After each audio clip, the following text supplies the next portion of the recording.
Hello and welcome back to OT the podcast. We're here to talk about watch this time and how to spend it. My name is Andy Green. Felix. Hello, Andy. How are you? Fantastic. How are you? I'm pretty good. I always say I'm excited, but Jazzed. I'm pretty happy with our guest this week. He's someone I've got immense personal respect for and professional respect for as well, I suppose. It's Robin Swithinbank, Oh, yeah. who might not be a household name, like in the same way as, last week's guest, Sean Stockman from Boys to Men was. But he has a similar stature in the world of watch journalism. I don't know what that means. The man has a big stature indeed. Yeah, he's one of the few people I look up to. He writes for a whole bunch of places, like New York Times. Yep. Hodinkee recently. He's been doing it for a long time, and he knows what's up in the world of watches, which is basically what we chat to him about, and he's very good at it. Yeah, it's quite the chat, and yeah, when you say you look up to him, I've seen you look up to him. He's a very tall man. Yeah. He's also, I have to confess something. We talked about off mic, you and I, Andy, how we didn't bring up the fact that he was an extra in Game of Thrones. I made that as a joke because he looks like he'd be a great extra in a Game of Thrones, and you're like, yeah, he was season 3. I didn't know he was in it. Yeah, he was like, well, I told you that he was, and then he was like in one of those North dudes, the Northlings, the Wildlings. I made that all up, Andy. That was a lie. I went to the detail of. Did you check?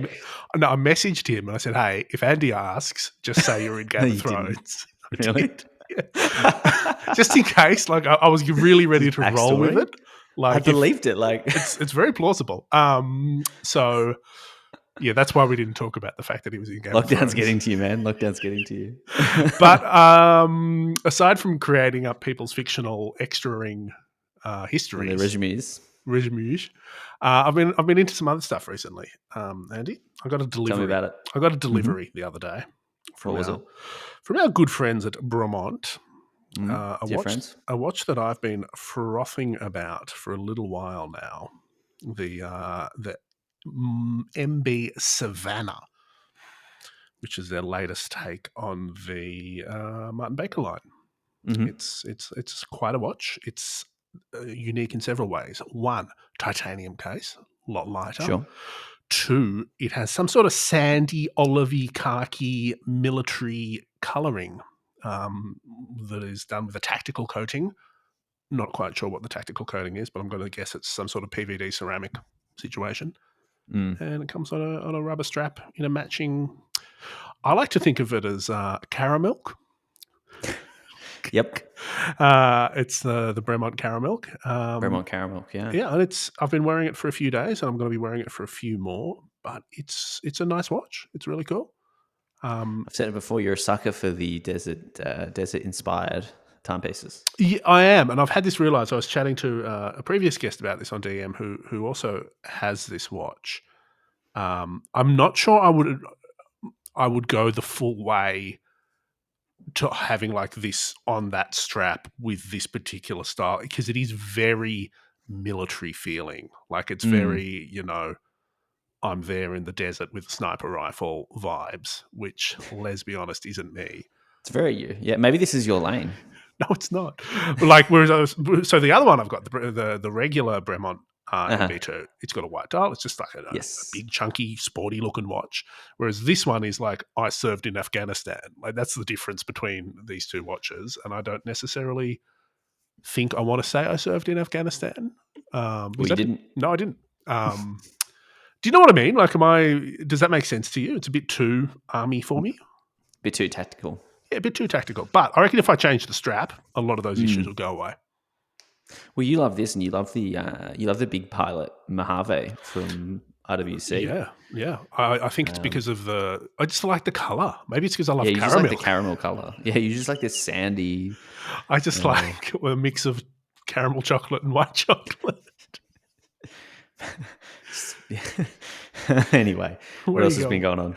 Well, I watched, speaking of things vaguely military, I watched a documentary on the other night. So on the 8th of September.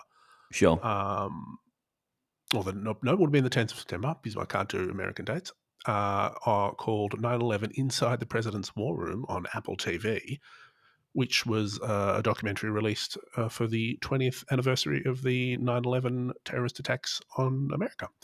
Yes. Very interesting documentary because they haven't sort of got, armchair experts and,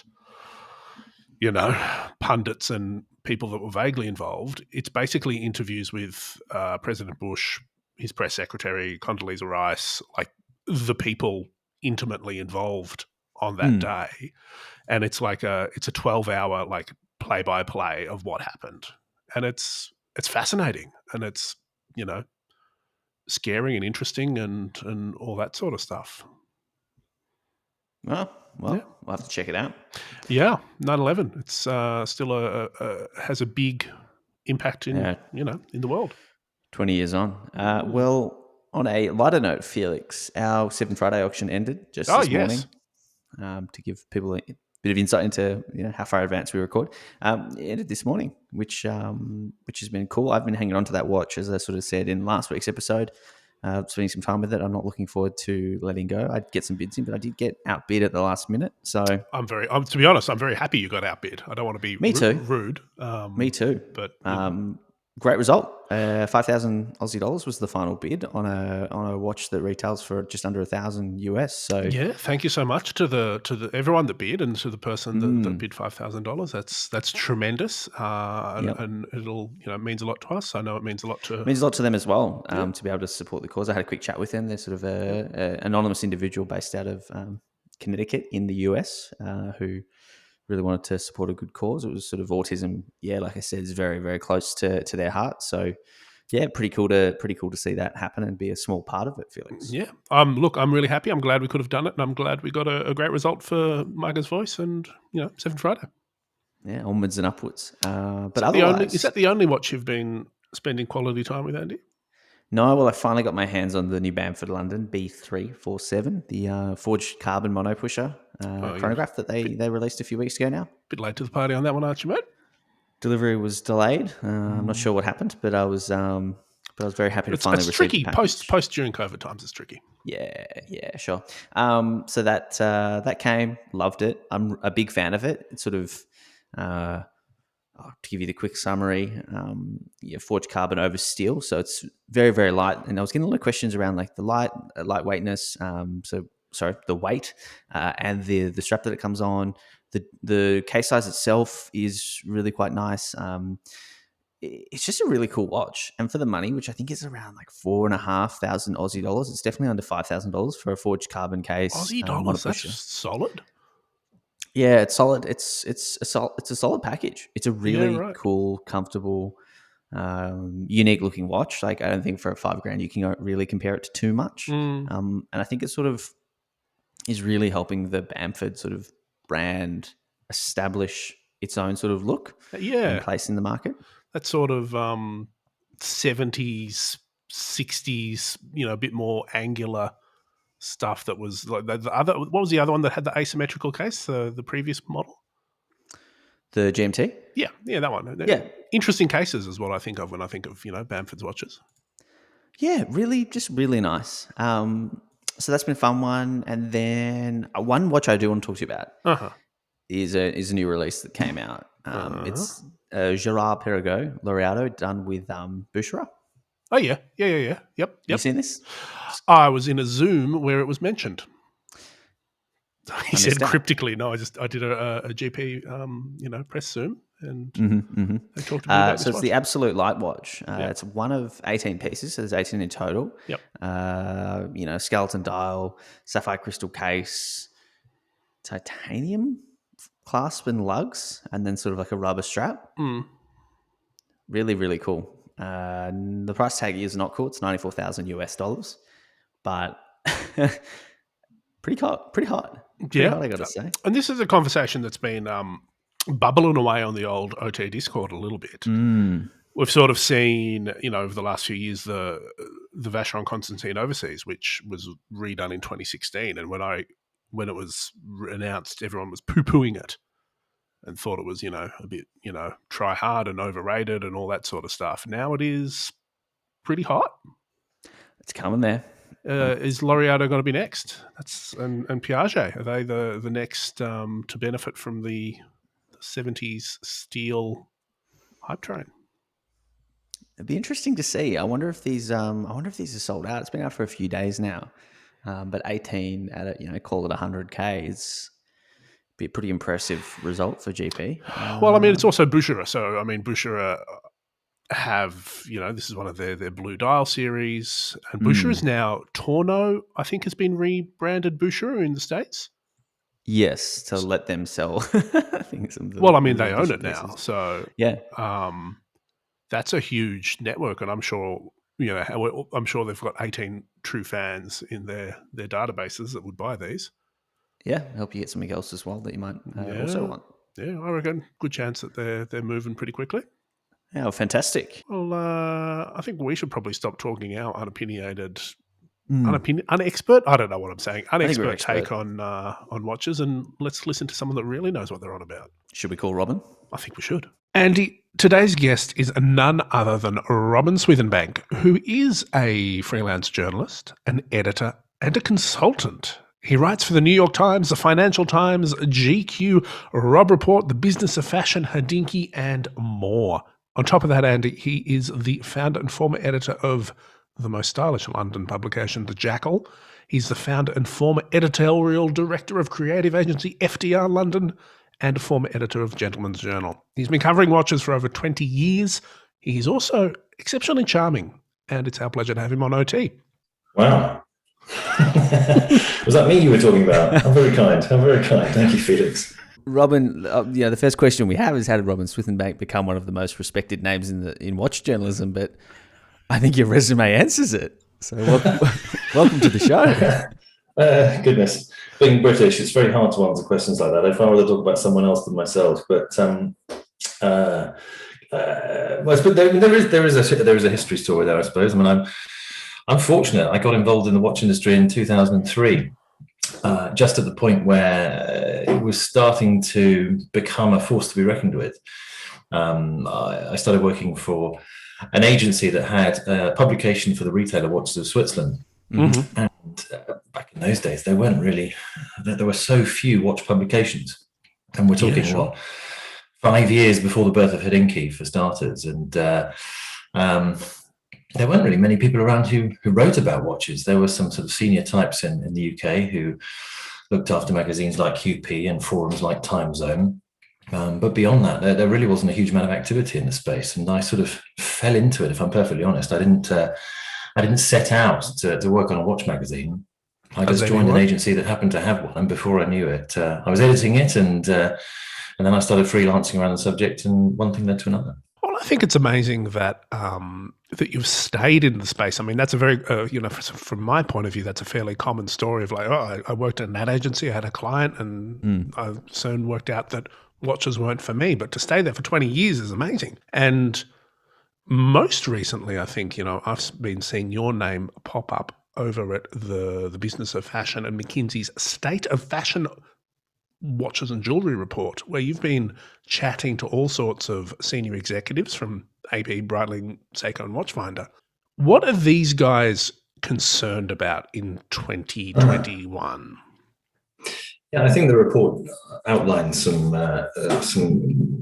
they called them shifts, and so these sort of significant seismic shifts was the language they used, which I think were largely but not exclusively shared by brands I spoke to. And actually, having spoken to others around the industry since the publication of the report, there are others out there who disagree quite fervently with some of the findings. So this whole business of direct consumer, for example, so the shift in the industry at the moment is that we're spending our money on watches directly with the brands rather than through those traditional third-party retailers. Now, of course, if you speak to Brian Duffy actually came on to a Business of Fashion webinar with me and refuted quite a lot of what was in the report, which made for an interesting discussion, as you can imagine.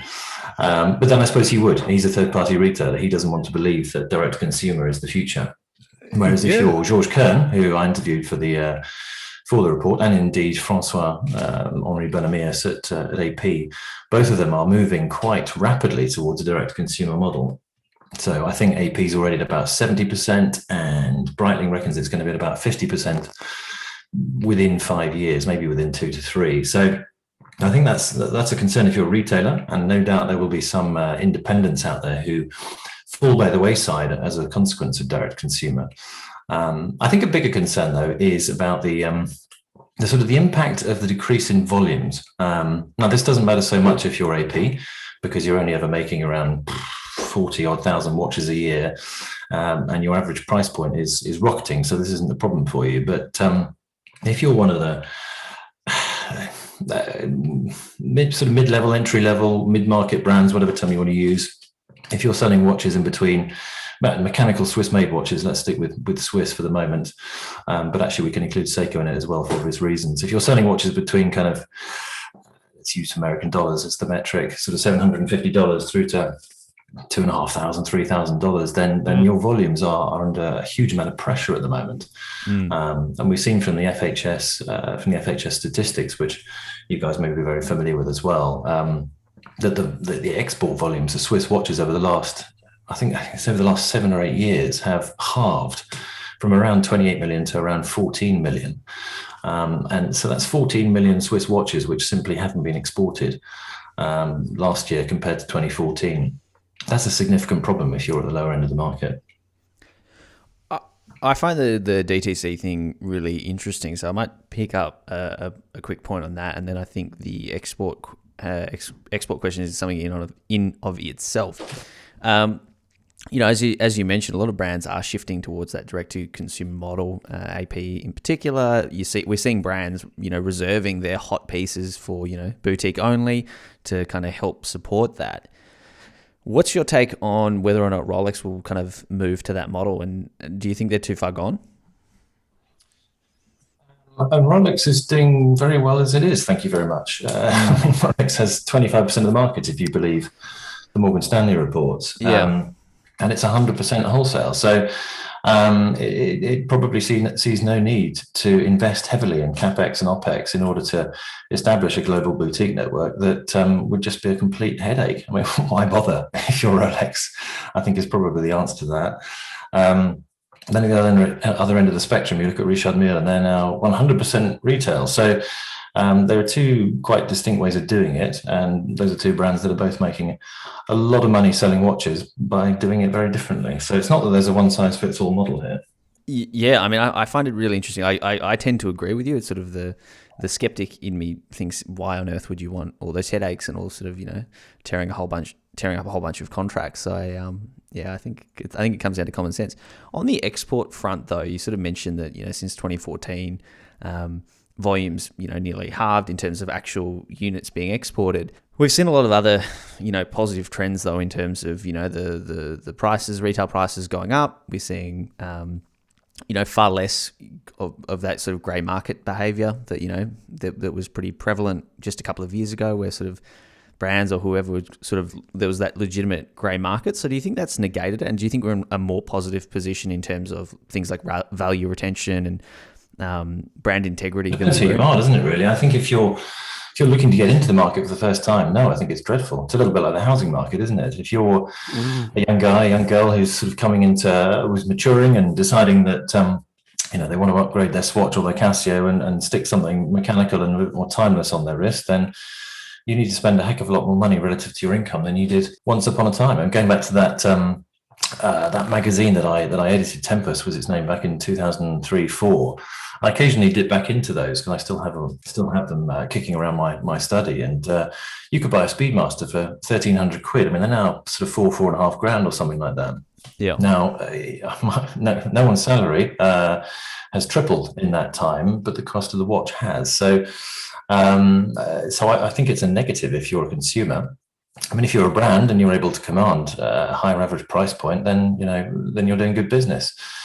To go to your point about the grey market, I mean, really the grey market's just been rebranded, hasn't it? We now talk about CPO, and CPO is the grey market, but with brand certification behind it. And the brands have recognised over the last, let's say 5 years, but probably 10, that if they want to control the grey market and they want to control the long-term value of their product and therefore increase the value of their new product, they need to have a much better handle on the secondary market, on what was once known as the grey market. It still exists. Goodness, it still exists. And there are certain quarters of the pre-owned market which are distinctly grey and which are really a little bit of a wild west. Lots of watches sort of floating around the world and popping up in strange places. And we've got this story at the moment, haven't we, about the 5711 with the green dial, and these things suddenly materialise. There's one in London at the moment at a Burlington arcade retailer. Really? I believe he sourced it from Japan. He won't say from whom. And he bought it for £250,000, believe it or not. Okay. And has it on the market for £350,000, having recently turned down an offer of £335,000. So there's still plenty of let's stick with the term grey, shall we? There's still plenty of grey activity out there. Yeah, fair bit of funny business going on. You sort of raised that reference of the Speedmaster having gone up a couple of grand in the last few years, which is true. One thing you can say about the Speedmaster is even if the price has gone up, you'll have no issues getting one. I think one of the most striking things for me to come out of your chat with AP CEO is where he was talking about the desire to keep references like the Jumbo exclusive and to produce the right amount. There was a quote in there that I've sort of copy and pasted where he said, "Kids love playing this game too." Yeah. What do you think about that line? Well, I've got kids, and when they're on summer holidays at the moment, and when I tell them they can't have access to their Xbox, they want it more than they wanted it when they first asked. And it's just human nature, isn't it? I think that's his point, is that there's something slightly twisted in all of us that wants what we can't have. But do your kids love it when you say you can't have the Xbox until you've played the Sega Master System for 10 years? How to make yourself a really popular parent. I mean, the irony is, and let's not get too philosophical about this, but the irony is that delayed gratification is also a very real thing. And so when it does come to 4 o'clock in the afternoon and they've been out for a bike ride or help me unload the dishwasher or whatever it is, they actually enjoy the time they have more. And I think it's probably the same with the acquisition and accumulation of Swiss watches. Some things are worth waiting for, which is why I find this whole business of paying 10, 15, 20 times over the odds for a timepiece just so you can have it right now really rather vulgar. Patience is absolutely everything. On the topic of AP and kids things and video games, what do you think about that Marvel partnership from earlier this year, and obviously the Black Panther watch that came up? What's your take on that sort of at a distance? Twofold, really. I mean, I think whenever a brand, particularly a really traditional brand like AP, does something that's quite as revolutionary as that, there's the traditionalist inside, probably most of us who've been following the industry for a long time, that balks a little bit. But then AP's got a track record here. They did, I remember, 2004, they did their first Arnie watch with I think it was with Terminator 3, I can't remember exactly. But End of days. There we are. So AP has been bringing itself into line with kind of mega franchises for a long time. But even so, there's still, I think, because the aesthetic execution of it was quite so blatant, there was something a little bit more profound about the bringing together of those two brands. And I mean, personally, I don't love it. I wouldn't wear it. It's not for me. But that's not the point. The point is, and I think this is the other way of looking at it, that it's an incredibly smart move. I think the industry at large, as we've already outlined, really, has a number of existential problems to consider. One of which is how it engages with a generation who are obsessed, to go back to the term, with the Xbox and with gaming, with esports. And AP is one of those very smart brands that has clocked this and has responded by positioning its brand in that world. And AP isn't alone. Tag Heuer's done it. Hamilton's done it. I mean, we're sort of kind of mixing the worlds of Hollywood blockbusters with the world of gaming a little bit, but I think that they are two sides of the same coin. But we see Frederic Constant partnering up with a tennis manager game. So the Swiss brands, although generally speaking they move quite slowly, are starting to be much faster and have recognised that there's an audience out there that spends an awful lot of time glued to a screen playing games or following esports, and they're starting to tune in and insert their products into those worlds, which is, I think, really clever. Yeah, and I think it's also, I 100% agree, and I sort of was writing down notes as you were talking and then scratching them out because you brought up all the points that I was going to talk about. That's great. And I also think it's just recognizing that your demographic is changing or being ahead of that curve. Like the executives of Swiss watch brands are by and large, older gentlemen, whereas, some studies said that, I think Australian research, so take it with a grain of salt, the average computer gamer player is 35 and 50% female. So I think there's some, big seismic shifts happening, and that, the smarter brands are getting ahead. And they're often wealthy as well. I think this is something that we mustn't forget. I think there's a slight assumption that gamers are sort of penniless douchebags, for want of a better expression. Not quite sure why that one came to mind, but penniless douchebags who sit at home all day or stay up all night, and then, in an exhausted state, go to work the next day for the minimum wage. That's not the case anymore. Yeah. I tuned into a webinar earlier this year, which was addressing esports, for example, and they deduced that not only is the average age of the esports consumer 27 compared to, say, 63 for the US PGA Tour, compared to 43 for the Premier League, so it's a very young audience. That they're also over 50% of them are considered to be, and I forget the exact terminology, but they're considered to be wealthier than average, put it that way. So they have disposable income.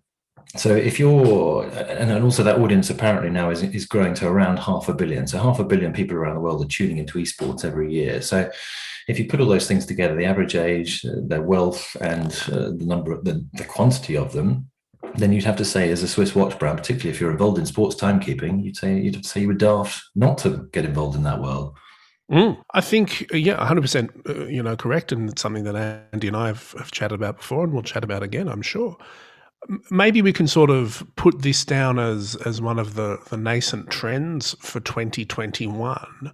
What else, from your sort of position high in the eagle's nest of wherever you are in London, would you be pegging as things that either have gone from, this is a sort of a marginal interest that's becoming more central, or something that people are going to be seeing more and more of in the coming year, aside from green dials? From green dials. I saw a report last week, actually. Watches Switzerland keeps coming up, but they're a very active retailer in the space. But they produced a report, which I don't think has actually been made public yet, but I've had eyes on it, and they reviewed what people were buying. Basically, are they buying steel watches, sports watches, mechanical movements, in-house movements, all that sort of stuff? And only 3% of watches they sold last year had green dials. Now, I know there have been lots of new green dial watches this year, and maybe that figure will be higher. But I think, multicolored dials are fairly faddish. They look good on social media, but actually they don't really necessarily translate into sales, whereby 45% of all men's watches have black dials, for example. So anyway, that's a bit of an aside. But I struggle not to mention sustainability when you ask me a question like that. And I think this is a subject that I've been coming back to repeatedly in my work over the last, certainly since the pandemic struck, but even really before that as well. And there's definitely a shift towards more sustainably produced luxury watches. And the strange thing is, of course, that for years the watch industry has maintained that its product is sustainable because it's designed to last a lifetime. And there's an argument there, and I think that's fair enough to an extent. But again, going back to the younger consumer, we're moving into a chapter where the younger generation don't see a bit of recycled steel thrown into a watch as a bonus. They see it as essential to the integrity of the product. And again, thinking about how watch brands try and retain volumes and try and engage with the new generation, we're going to see increasing numbers of brands coming through with sustainably led products, whether that's in the strap, in the movement, in the case, or in anything else, the packaging, the way it's distributed, and so on. There are a lot of challenges there, and at the moment there are probably between half a dozen and 10 brands who are really at the vanguard of that trend. The Breitlings and the Panerais and the Orises, it's the same names that come up time and again when we talk about sustainability. But to my mind, we'll see a growing cohort of brands moving into that space as this year and as we go into next. I think that's really interesting. It's sort of on the list of things to ask you. I got asked recently the same sort of question around sustainability, and I'm interested in your take on I'm interested to dive a little bit deeper into whether or not it matters to customers and which customers, and whether it actually makes a difference, right? Like we mentioned Panerai, we think about, I think it's their E-Lab or whatever it is, $50,000 watch that's, half recycled or whatever. And it's like, they're not making that many for it to have an environmental impact, if you will. But what I really like is that it starts that conversation and it feeds that conversation around broader sustainability, and it gets people talking. And if that's all it does, then that's still a really positive thing. I don't think it's all it'll do. I mean, it does do that, no question. But I think it's the trickle-down effect. It's a little bit like ABS on the S-Class. 5 to 10 years after Mercedes introduces technology on the S-Class, it starts to appear in your average Vauxhall or Holden, as we should probably say for the Australian audience. And I think it'll be the same. So what's interesting actually is at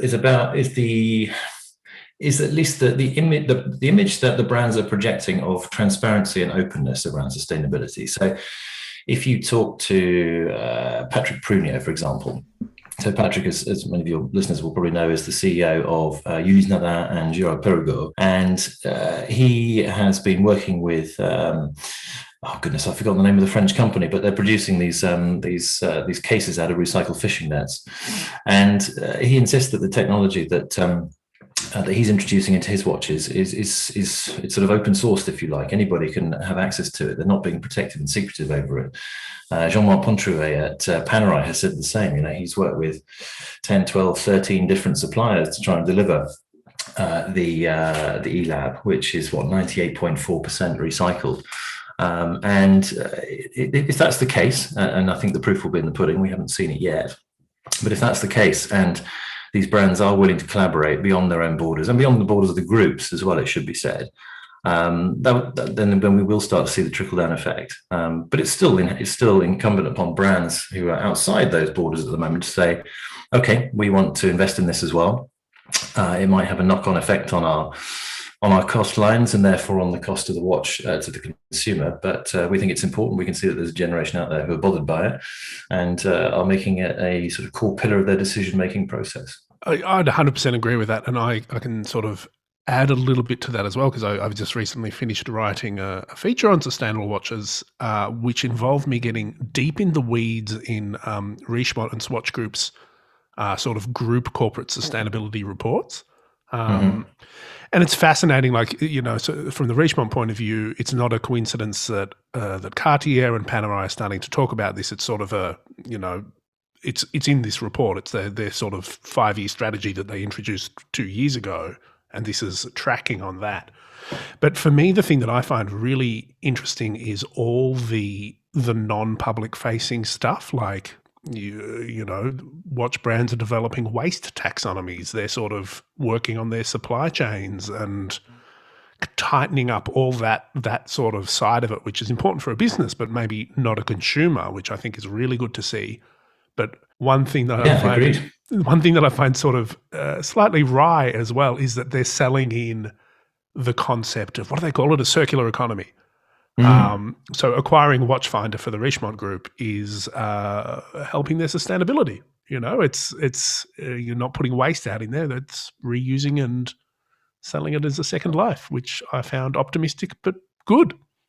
Yeah, I mean, goodness, it's easy to be cynical about these things, and there is a history of greenwashing in the corporate world. Volkswagen got hauled over the coals for all their dodgy emissions reports, whatever that was, 5 or 6 years ago or something. So there's a nervousness out there. But I talked to Georges Kern at Breitling about this not very long ago, and he obviously has put out things like, he's put out these flat pack watch boxes made out of, I think it's recycled plastic bottles, isn't it? It normally is, but. Sure. And he expects around 90% of his consumers to take up that option, which means 10% still want the big, heavy wooden box with its faux leather interior and things. But his view was that if he's accused of greenwashing, it will be very easy for the public and for the more investigative of us out there to establish whether or not he's telling the truth. We live in a pretty transparent age where it's pretty possible to find out not everything, but most things. As dear Bremore found out a few years ago when they put out their first so-called in-house movement, somebody very quickly picked up on the fact that it wasn't. And so I think the point being that if you put something out there and say it's something and it isn't, someone's going to find out. And at that point, all your brand credibility goes out the window, and you've got an uphill battle to try and convince consumers of anything you ever claim ever again. So I think those brands that are doing it are pretty legitimate, really. Certainly from my digging around so far and interviewing suppliers who are generating these materials for these brands, the links seem, and I really hope I'm not proved wrong at some point, because I'd like to believe these brands are doing the right thing. But these links seem pretty rock steady. Yeah, love that, and I love your take on it as well.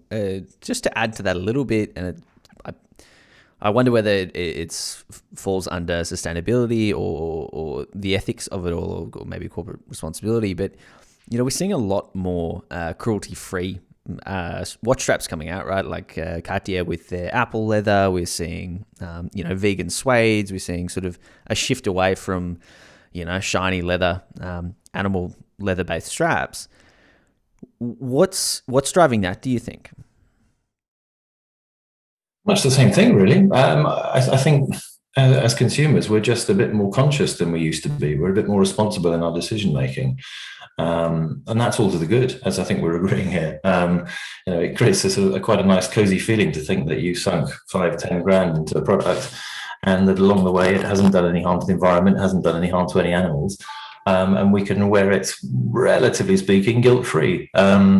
So I think that's what it's all about. It's trying to encourage consumers to invest in products without feeling guilty about it. And the circular economy, in a way, is the brands responding to the consumers and the consumers responding to the brands. It's about what consumers want ultimately, and the brands will do everything they can to make sure they're delivering what consumers want, because if they don't, well, then they don't sell nothing, and they end up bankrupt. So in a way, that's always been the circular economy. It's just it's taken a slightly different and perhaps more tangible form now. Yeah, absolutely right. And you sort of mentioned before that you spent some time digging into suppliers and doing some quote unquote real journalism there. I want to pose a hypothetical. We try every now and again. We try out there on the front lines of luxury watch coverage. There we are. You've read my Instagram handle, my Instagram bio. Let's fast forward to a hypothetical scenario where OT the podcast is a global watch media powerhouse.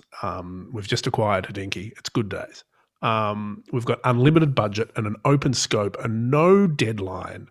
We want to hire you, Robin, to write your dream story. What would you like to write about that no one... otherwise it might not be the sexy story or the trend-driven story or the advertiser-related story. What out there would you really like to dig your teeth into? Wow, that's quite a question. That is quite a question. I think I can answer off the cuff without giving it a moment's thought, really, because it's quite a reactionary business. This, as you know, brands put out new watches or new trends emerge, and as a journalist, you're sort of commissioned to write it up as and when. So I feel fortunate when I get to kind of go away and really think about what I want to write and to pitch in ideas. But I think that the hypothetical story I'd love to write, I don't think I'll ever be able, I'm pretty sure I'll never be able to write this, is to sort of go back to the 1950s and early 1960s and really examine what was in the water at that point in time. Because looking at the watch business from a design perspective, sure. Sort of from, the war, I think it all kicked off in the war, really, as wristwatches were fully popularized. But into the 1950s and 1960s, there was this extraordinary spirit of experimentation, and the designers were just so adventurous. And we had this sort of newly mobile, newly affluent, newly conscious generation of consumers who started to place much higher demands on their timekeepers. So you think about the evolution of divers' watches. I mean, pilots' watches, as I've said, really were motivated by the evolution of aerial warfare. But we had these leisure pursuits, motor racing, and it was another one. Which we wanted to satisfy with all sorts of accessories, and particularly wristwatches. And I think it would have been a fascinating time to be involved in the industry and to be tracking it and to sort of talk to the designers at the time and find out where they got their inspiration from to sort of develop and deliver all these extraordinary watches, which, through to the kind of mid-1970s, we still hanker after today.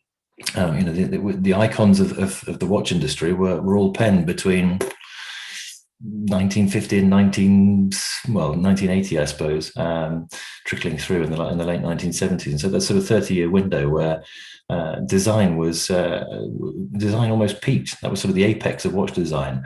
What a fascinating period to live through. I love that, and I think it's really interesting to kind of go back to your background in watches, right? So 2 decades basically puts you at the start of the 2000s. It's been a really big period for watches. You kind of mentioned the pre-Hodinkee era, which I should say, which is probably going to be something in the history books. But what's been the biggest success story that you've sort of seen pop up over the last 2 decades? I know Felix has sort of flagged AP as being sort of a brand that's really kind of blossomed over the last 2 years, but I'm keen to hear what stood out for you over the last 20 years. Gosh, my goodness, so much has happened, hasn't it? I think the biggest success story of the last 20 years is the consumer, really. The consumer has changed shape dramatically.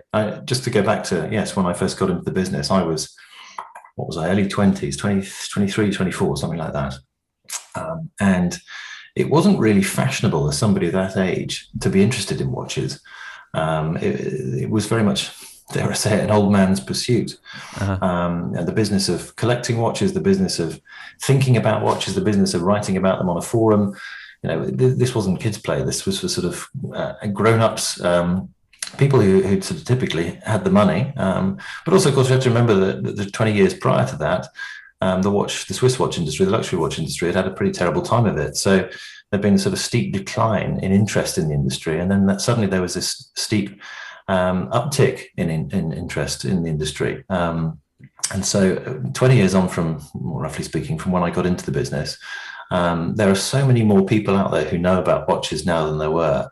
Much more educated, much more interested. And so it is the kind of thing you can have a conversation about, as we are doing now, without sort of feeling like you're in some dusty closet and a bit nervous to come out because people might look at you and think you were a bit strange.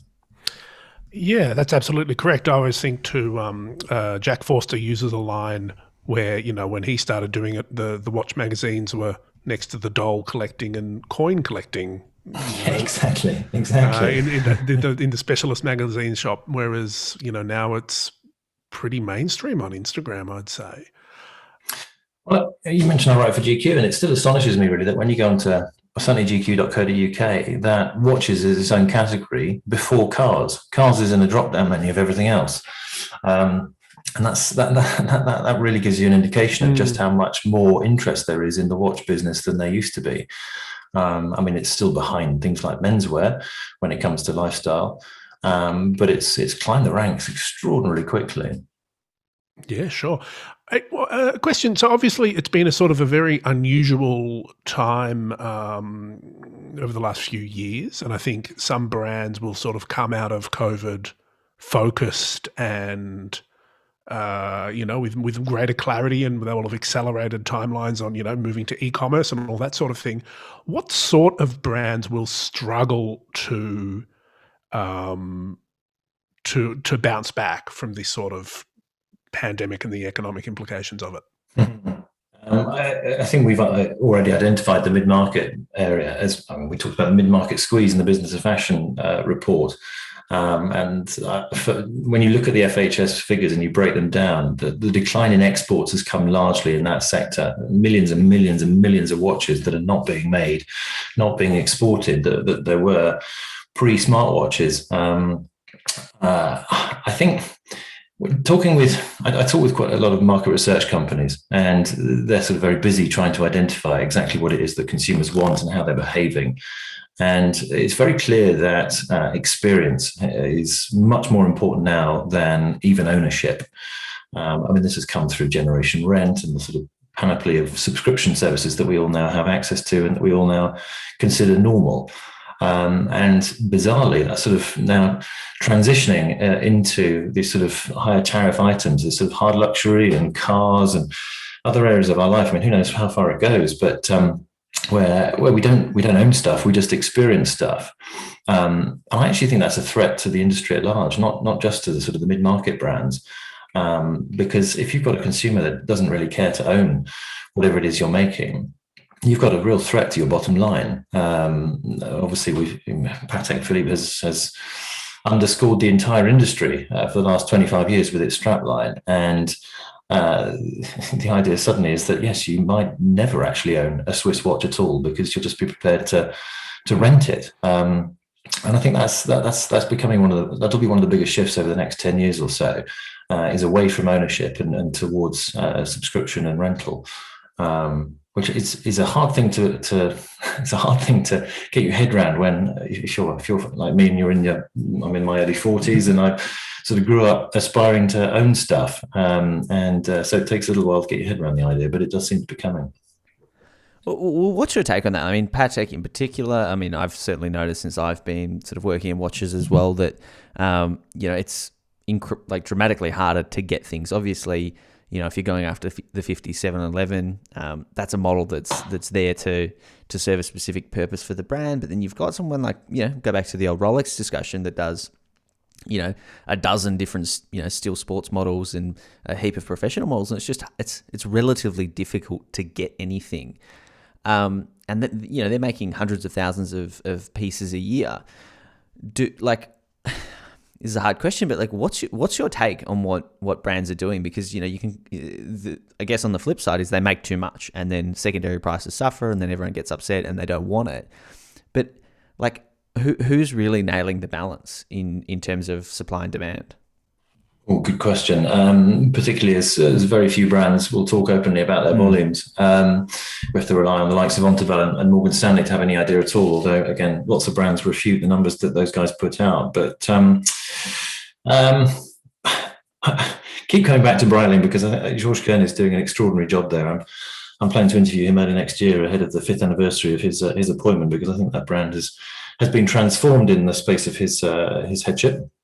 And Breitling is one of those brands that's sort of at the vanguard of everything that we've discussed in the last, how long we've been talking. So they have a rental scheme, for example. Breitling Select is up and running, certainly in the US. I'm not sure whether it's been rolled out anywhere else yet, but that apparently accounts, or George Kern told me it accounts for 15% of his business in the US already. Really? Which is pretty extraordinary, isn't it, when you think about it? He's only got 200 watches in his pool of rental watches, and they're already making him a little bit of money by the sounds of things. So talking with Bain, the research company Bain, they had this expression which has really stayed with me, which is that brands need to decouple growth from volume. So traditionally, of course, the way to grow your brand was to sell more watches. More recently, it's become to sell fewer watches at a higher price point. But longer term, it may well be not to sell watches at all. And to simply rent them out, which again is a bit of a strange concept to us right here and right now. But I suspect we're going to become much more familiar with it. And so I think the brands who will survive and thrive, Rolex and Patek and AP, they're always, and Richard Mille, and some of the independents, they're exceptions to the rule. But in the kind of, if we can call it mass market luxury space, I think brands are going to need to be much more versatile in the way that they offer us watches and in the way they engage with us. And they need to be active across all these different platforms and have all these different products. And it's going to be a lot of hard work to sustain that kind of business. But it's those sort of pioneering brands at the moment who are introducing all this stuff who I think are going to lead the way. And if you're sort of trapped in that ecosystem of making a watch, distributing it, selling it through a third-party retailer, it's going to be a sticky run for you over the next 5 or 10 years. And I think brands need to move away from that now fairly archaic model. I don't think that model disappears altogether, incidentally. I think it's part of the jigsaw puzzle. But it's going to become about getting to customers in many more ways and being much more innovative in the way you do it. This ties into what I want to ask now. You've sort of spoken about who you think are leading the industry in sort of pushing forward the business model, and people like Georges Kern and AP sort of looking to the future. And you've also sort of on the SWOT analysis table, pointed out some of those traditional models that maybe have a limited lifespan. This is related to that, but it's also more particular. What frustrates you personally about the watch industry? Not being able to interview Rolex. Goodness. Jean-Fred Dufour, when he was at Zenith, was frequent in London, and we used to see him, a couple of times a year. But I think I saw him once at Dubai Watch Week in 2019, and had a brief shake of hands. And he looked he didn't look petrified, because he's not a man to look petrified, but he did look like he didn't want to spend very long talking to me. What frustrates me? I think at the moment, what frustrates me is this culture of flipping. I think it's really dangerous. Aside from the vulgarity of it, the sort of desire to have what nobody else has and to have it faster, and to demonstrate that you've got hundreds of thousands of dollars to blow on a stainless steel 3-hand date watch. That's vulgar. But at the same time, I think we're in danger of moving into a cycle where watches as an asset class is more important than watches as an art form. And I don't want to sound sort of hideously convoluted and pompous about it, because obviously, for the vast majority of consumers, it's not an art form. It's a status symbol, or it's a personal reward, or it's a special moment, special occasion, gift. There are all sorts of reasons to buy a watch. But if we're assuming that the Swiss watch brands set out to create the best product in its class, aesthetically, in terms of engineering, in terms of its sustainability, all these things we've been discussing, they want to be best in class. But they also want us to appreciate that as consumers, and they look at the way they advertise themselves, the way they market themselves. It's all about experience and appreciation. But if we get to this point where really all that matters in watches is their investment value, and watches as an asset, then I think a lot of the spirit goes out of it, a lot of the romance goes out of it. And I think these things are cyclical as well. And if we sort of, taking Patek Philippe as the example, if the only reason to buy a Patek is to buy it and sell it on, and that's in theory is totally counter to the way that they set themselves up, and the way that they want us to think about them. And how long does it take? How long is the cycle before people are simply looking at Patek as some dirty asset that, and I say dirty, I mean that in terms of its spirit rather than in terms of its legitimacy, this dirty asset which suddenly doesn't have the allure or the esteem that it might once have done. And that allure and that esteem previously has been that you own the best in class, you own a beautiful thing, and you pass it down to the next generation, and all those other cliches. Does that start to evaporate if the only reason to own a Patek Philippe is so you can sell it on for 10 times what you bought it for? That's quite the answer. And I tend to agree. I think the vulgarity of it all is a little bit sad. Speaking of the passion of watchmaking and interesting design, we had the video on before we hit record. I noticed something on your wrist. What is it, Robin? Did you identify it? Because it's a little bit of a confusing one. This for particularly as you're looking at a pixelated version of it. Yeah, it was a Zenith, right? El Primero. Was it a Zenith? Well done. Yeah, because a number of people have looked at it and said, "Oh, you've got a Daytona." I'm like, nope, I do not have a Daytona. The Chronomaster, right? I've got the El Primero. I've got the Zenith Chronomaster Sport on my wrist. Is what I've got on. Yes, that's another thing that enervated me earlier this year, and I think I've probably gone on record as having said so previously. But I thought that the vitriol that was passed in Zenith and Julien Tournar's direction was very unjust, because goodness, there are so many watches out there that look a little bit like a Daytona. It's a chronograph with 3 subdials, and what are you going to do? Yes, I'm rather like it. I'm rather enjoying wearing it. What's your take on this particular model, gentlemen? I quite like it. I like the textile strap. Thank you very much. The bracelet is a bit too on the nose for me. A bit too on the nose? What do you mean by that? For me, I 100% agree with what you're saying in terms of, everyone's made a watch that looks, from across the room like a Daytona. But I think the clasp on the Zenith bracelet, there were other options they could have gone with that would have been maybe safer and just as good. Interesting. I'm now looking at my clasp in a new light. I hope I haven't shamed you on it. You're just shaming the Chronomasters. I think, it's look, I mean, I'm wearing the watch that it's compared to, so. And I'm wearing a watch that looks a lot like a Rolex Oyster that doesn't have Rolex on the top. And I've been through the pain of getting one, and I totally understand the comparison and then the differences. But I think was it worth it? Was it worth going through the pain of trying to get one? I hate to say it is, yeah. I hate to say it. It's the joy of owning a best-in-class product, I think. Is mainly because it was it's that reward at the end of it. Like I've been a good boy. I waited for a really long time, and then it sort of finally happened. And you kind of give up, and then you get that call, and you're like, "Oh, really?" And like, yeah. And then was there a big hand in the sky with a finger pointing at you? It's you.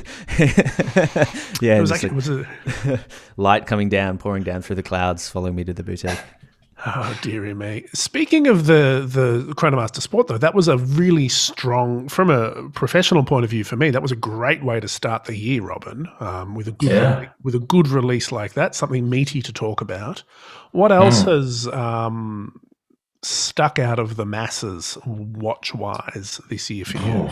It is the masses, isn't it? I mean, this is another point, isn't it? It's about the cycle of novelty these days has changed completely out of all recognition. I'm going to use Breitling as the example again. Goodness, we keep going back to them. But Breitling puts out a new watch, basically every month. It probably won't this month. This is August and everybody's on holiday. But we've seen an astonishing number of new watches coming through with great regularity. Cartier smashed it out of the park this year. I thought the new Tanks and the Louis Cartier models were fantastic. I think IWC had a pretty solid year without doing anything remarkable. Sure. I think that actually one brand which is sort of keeps sort of coming back to me, which and I keep interviewing the CEO as well, and a brand that historically was sort of quite dusty is Oris. Oris keep coming back to the fore, which is quite interesting because they're another one of these brands that's really pushing the sustainability message. They're also trying to sell watches at fairly, I think they call them sensible prices. And that's all to the good. And aesthetically, some of their products look great as well, which always helps. Goodness, what else has jumped out? I want to go back to Zenith too, because I think the Chronomaster Original, which has only been out for a month or something. I think that's a fabulous watch as well. I had that out on loan a couple of weeks back and thoroughly enjoyed wearing that. So, I'm pretty vanilla in my taste, really. I've already identified that period of sort of 1950 to 1980 odd. And the golden era of watch design. I like kind of mid-century stuff. I like three-hand date watches. I like 3, 6, and 9 chronographs. So anybody who's doing that kind of thing and doing it well and doing it with a good story behind it, I think is they tend to have me, put it that way.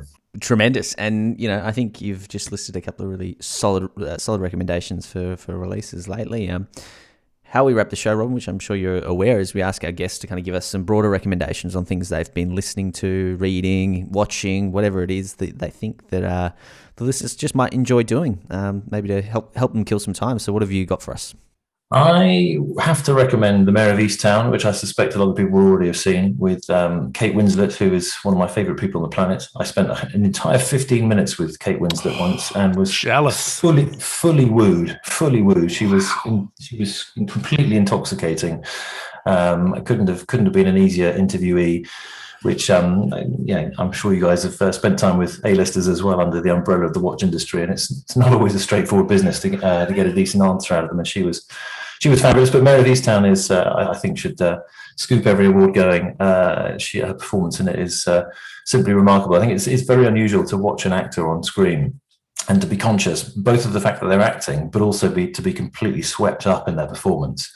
And there were many moments during the course of that series where I was conscious of both in her case and couldn't quite believe what I was seeing. There was sort of a little muscle flick in her cheek during one of those sort of extreme close-ups that the director specialised in for that series. It was a tour de force. Anyway, so Mare of Easttown I'd definitely watch.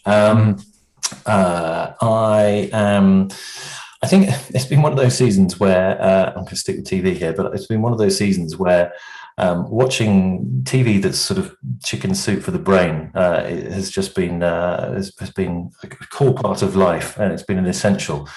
And so I found myself repeatedly returning for the sort of 22, 23-minute shorts put out by, I'm watching Schitt's Creek at the moment. I keep going back to The American Office. Various shows like that just give me a sort of a nice soft cushion to land on at the end of the day. Podcasts. I'm a big fan of a big fan of his podcast. Certainly, a guy called James O'Brien, who's a UK journalist and broadcaster who does a podcast called Full Disclosure, and he interviews interesting people basically, and takes an hour to sit down with them and talk to them about their life and their perspectives on the world. Whether it's someone like Steve Coogan, who you may know as Alan Partridge, all sorts of other things. Or David Mitchell, who's one of our sort of resident comedians and columnists and authors over here, who happens to be an entirely brilliant human being. So that's a cracking podcast that I keep going back to. And then I've just started reading. I'm only 10 pages in or something into Barack Obama's the first tome of what I believe will be 3, looking at his presidency, and I'm thoroughly looking forward to getting deeper into that. So even in the course of the first few pages, I just fell in love with the writing style, and he's a man who I admire hugely. So looking forward to reading that. That is 3 exceptional recommendations. I can certainly get behind Mare of Easttown. I was. Did you spot her wearing a Longines in it or not? Contractual obligation. Anything she appears in, she has to wear a Dolce Vita. Slightly out of because character. Obviously, she was living the Dolce Vita in the Mare of Easttown. But no, I'll definitely check out Full Disclosure. And yes, Barack Obama can write his way around whatever he chooses to write, I suspect. Robin, thank you so much. It has been wonderful to chat to you. I suspect I will be processing some of the pearls of wisdom you dropped for the next few hours. But yeah, it was really great to chat, and enjoy the rest of your day over there in sunny London. Yeah, thank you so much. Thanks, Felix. Thanks, Andy. Great talking to you guys. You too. Andy Green, Robin Swithinbank, the man, the myth, the Game of Thrones extra acting legend. Or not, who knows? Who knows? We'll never know the truth. Can't trust anyone. It was great. I mean, really, such an informed take on the business of watches. That's a guy who's been doing it for a couple of decades, right? Like that's a guy who's been through a few of the cycles, seen the hype. Yep, and he's an involved. Like he doesn't necessarily have sort of brand allegiances or all that sort of stuff, which I think makes him particularly interesting to listen to. And I really, they're the guys I always pay attention to when I'm on press trips and stuff. So really great to be able to share his words of wisdom with everyone listening. But thank you, Robin. Lovely to chat to you. Let's do it again. Thank you, Andy. Pleasure. Thank you, everyone else. Andy, if someone wants to get in touch with us and complain about Game of Thrones extra quality, how do they do that?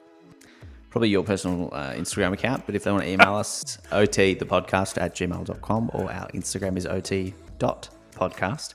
Of course, join our Discord. We'll link it up in the show notes. Sure will. It's absolutely where the action is happening. And if you like OT, subscribe to your friends, your neighbours, your sister's brother, and 5-star reviews every week, every other day. Maybe set up a bot to do those reviews. Yeah, just stream us on repeat on Spotify. Yeah. Just buy a separate computer and just constantly play it.